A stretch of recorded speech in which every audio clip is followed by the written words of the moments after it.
വസു തോറ്റ് തുന്നമാടി വന്നിരിക്കുന്നു നിന്റെ മോൻ. അവനെന്തെങ്കിലും തിന്നാൻ കൊടുക്ക്. എന്തെങ്കിലും പോരാ, സ്വപ്പ കനമായിട്ട് തന്നെ വേണം. എന്നാ അമ്മിക്കലത്ത് ഒഴുകിക്കോ. അതും മതിയാവൂന്ന് തോന്നുന്നില്ല. പൊരിഞ്ഞ പോരാട്ടമല്ല. എന്നിട്ടാണോ തോറ്റത്? അവസാന ശ്വാസം വരെ പോരാടി തോക്കുന്ന ജയിച്ചതിന് തുല്യമാണ് അമ്മേ. അരസിമുട്ട് കുടുംബ തൈപ്പറമ്പുകാരോടാണ് തോറ്റത്. ഞാൻ വിക്ടറിക്കാരോട് മത്സരിച്ചാ ധീരമായിട്ട് തോറ്റത്, അല്ലാതെ തൈപ്പറമ്പുകാരോടല്ല. വിക്ടറിയുടെ ക്യാപ്റ്റൻ അശോകൻ എവിടത്തെയാണെന്നോ എന്റെ വിചാരം.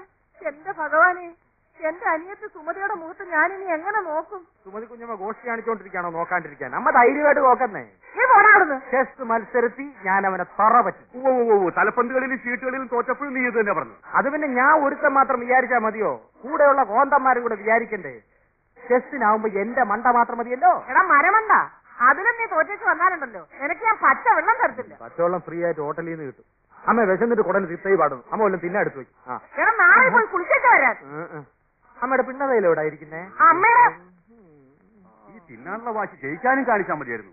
ചെന്ന് എടുത്തു കൊടുക്ക്. മോനായി പോയില്ലേ? എന്തോന്നാ മോനായി പോയില്ലേ? മോനാ?